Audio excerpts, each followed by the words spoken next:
তিনি পৃথিবীর সবকিছু সৃষ্টি করেছেন পরিমাণ মতো। কি মতো?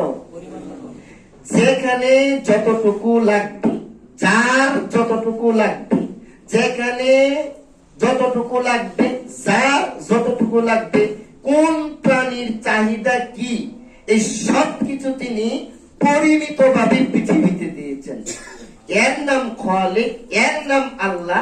এমন একজনের কাছ থেকে একটা কিতাব এসেছে যে কিতাবটি দিয়ে বিশ্ববাসীকে সাবধান করা হবে, সতর্ক করা হবে। সুবহানাল্লাহ।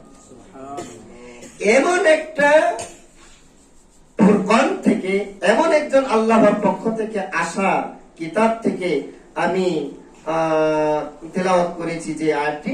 এখান থেকে পর্যায়ক্রমে আলোচনা সামনের দিকে যাবে।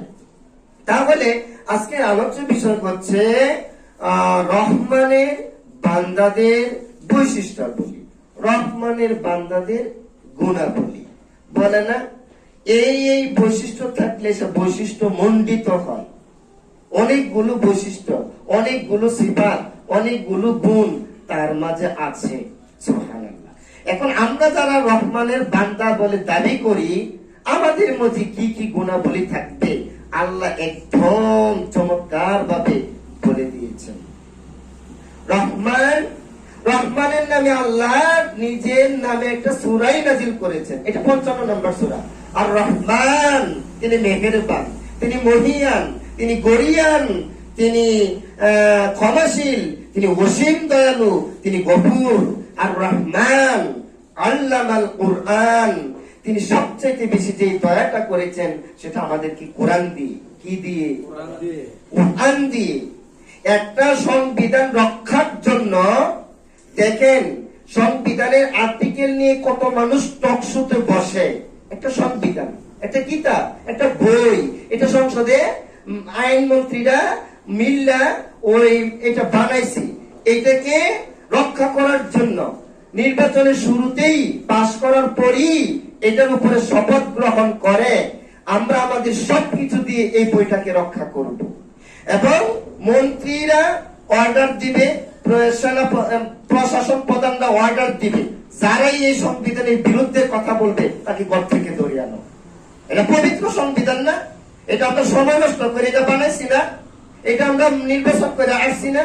কত ইস্তিহার দিলাম, কত রাজনৈতিক বৈঠক করলাম, মঞ্চ করলাম, কত শ্রম, কত গান, কত সময়, কত কিছুর পরে আমাদের মাথা থেকে কথা আসছে, এটা এক জায়গায় করছি, এটার বিরুদ্ধে কথা বললে বাঁচবে মানে ধরে আনতে হবে তাকে, বাড়িতে সিসি ক্যামেরা লাগানো হবে, নজরদারি করা হবে। তাহলে আমি কি বলতেছিলাম? আর রহমান তিনি দয়াশীল, মেহেরবান। কি হিসেবে? সবচেয়ে বড় মেহেরবান আল্লামাল কুরআন, তিনি আমাদেরকে কোরআন শিখিয়েছেন।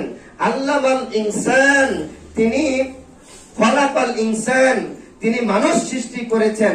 আল্লামাহুল বায়ান, ওই মানুষকে তিনি ওই কোরআনের কথাগুলি বলার ভাষা দান করেছেন। সুবহানাল্লাহ। তাহলে রহমান, রহমান শিখালেন কোরআন, রহমান বানালেন ইনসান, রহমান। এই কথাগুলি বলার পরে ওই গভীরে গিয়ে একটা একটা বিবরণ দিয়ে বলছে, ফাবি আইয়ি আলাই রাব্বিকুমা তুকাযযিবান, তোমরা কোন কোন দান অস্বীকার করবে। আর একটু বর্ণনা দিয়ে বলছে কোন কোন দান অস্বীকার করবে।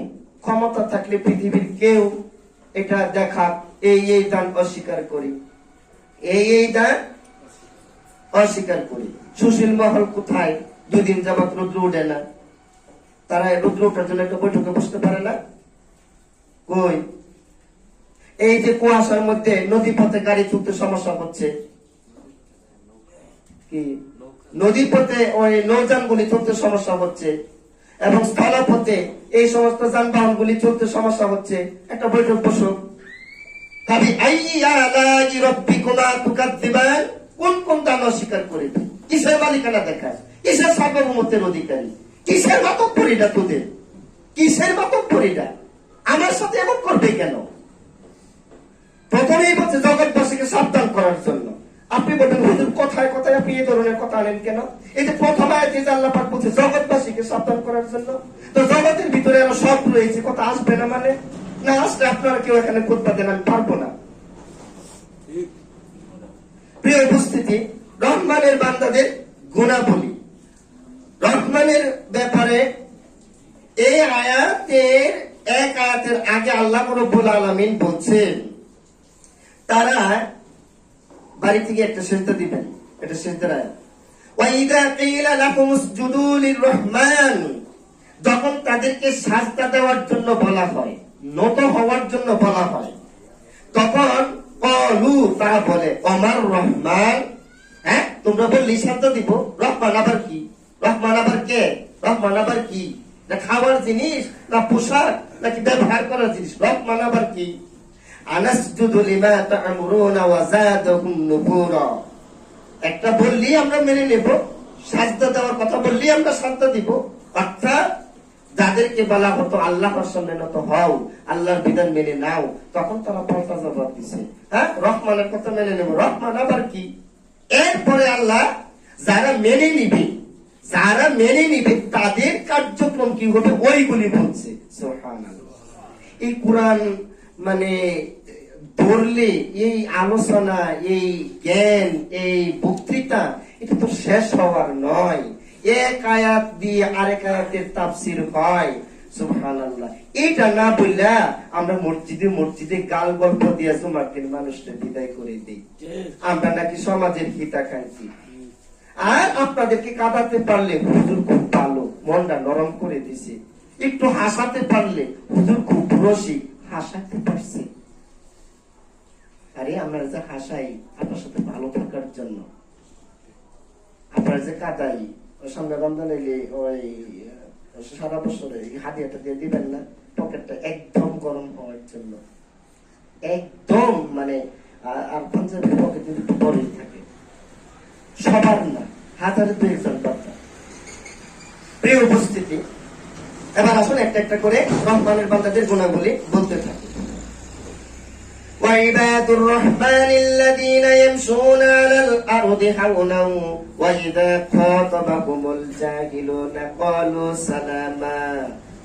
আল্লাহর বান্দা যারা হবে তাদের গুণাবলী যা থাকবে, একটা হচ্ছে আল্লাযীনা ইয়ামশুনা আলাল আরদ, জমিনে তারা যখন গমনাগমন করবে, হাঁটবে, চলাফেরা করবে, তখন তাদের চলাফেরাটা বিনম্রতার সাথে হবে, ভদ্রতা জনিত গমনটা হবে, অশালীন চলাফেরা নয়, আনকন্ট্রোল চলাফেরা নয়, নিয়ন্ত্রণহীন